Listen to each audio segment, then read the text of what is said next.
try that again. All right. So all of your parent graph general equations came from a parent graph.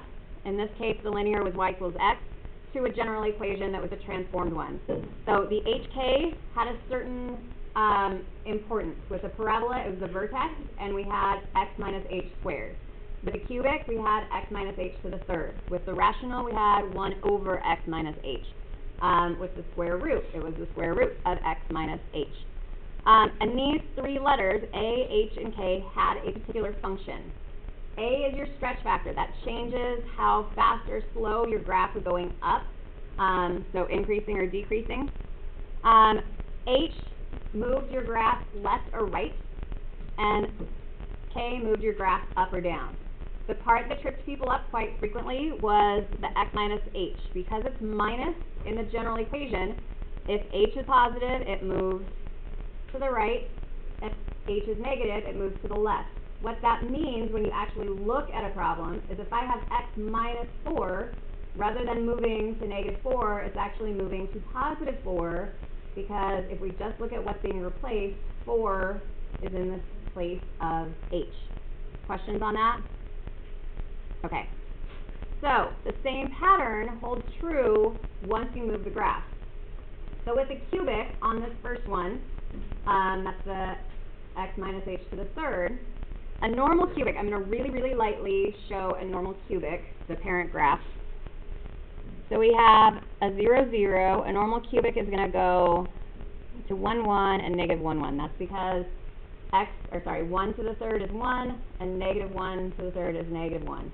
The next one over, 2 to the third, would be 8. So you have an idea of how fast or slow that's going up and down. And x to the negative 2 is going to be negative 8. Negative 2 to the negative 2. So we have this, and I just really lightly, because this is not the transformed one.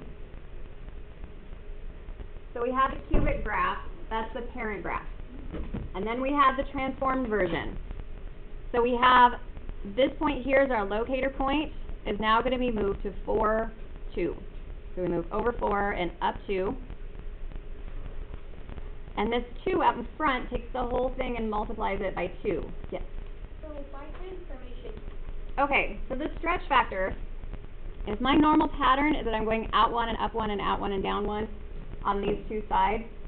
It's not negative, so I don't have to flip the graph over, but if I do have a negative a, that's going to take the entire graph and flip it vertically. So instead of going out 1 and up 1, I'm going to go out 1 and up 2, and out 1 and down 2.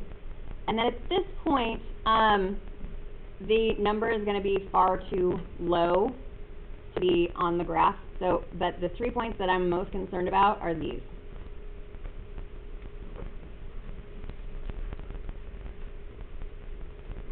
So this one is my transformed graph.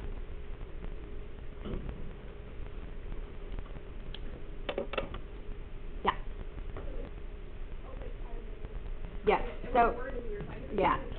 So graphing the transformation just means you're graphing this. Like the parent graph, this is what I just did, so you guys saw the pattern and knew, like when you move it, that you're doing the same general pattern and then transforming it based on your A, H, and K. So your answer for this one would only need to be this transformed cubic. Yeah. Other questions on that? Yeah. Why is it out 1 half 2 instead of out 2? So because of, okay, so the question was, why is it out 1, up 2, and down 1, down, or out, or sorry, left 1, down 2, instead of going out 2 and over 2, because we're not stretching it horizontally. If I look at my parent graph, and this is where it's easiest to understand the stretch factor, here, this is 1, 1, because it's, guys, please stop talking, because it's 1 to the third power is 1. So if I did, like 3 x to the third, this would be still, the x would still be 1, and then x to the third would still be 1 times 3, that stretch factor would go up 3. So, or in this case, up 2. So it's just going to stretch it out faster this way. To stretch it horizontally, that's something you guys will deal with in pre-calc. Other questions?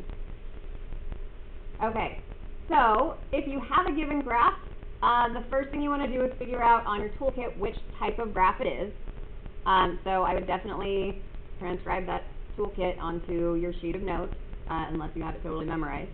So this particular one is a quadratic, the parabola. So your general for the parabola, a times x minus h squared plus k. The next thing you want to do is find your hk. In that case, with the parabola, it's your vertex. So the point for your vertex here is the point 5, negative 6. So you're going to take in your equation here, replace h with 5, and replace the k with negative 6. And instead of writing plus negative 6, I'm going to just write it as minus 6. And now you have to figure out if the a is any different, if this has been stretched at all. With the parabola, we know that the parent graph pattern is out 1 and up 1, out 1 and up 3, out 1 and up 5. And in this case, it holds to that pattern. If it doesn't hold to that pattern, you're probably going to see some points specified so that you can see a difference in the pattern. In this particular case, it goes out 1 and up 1, out 1 and up 3, and out 1 and up 5.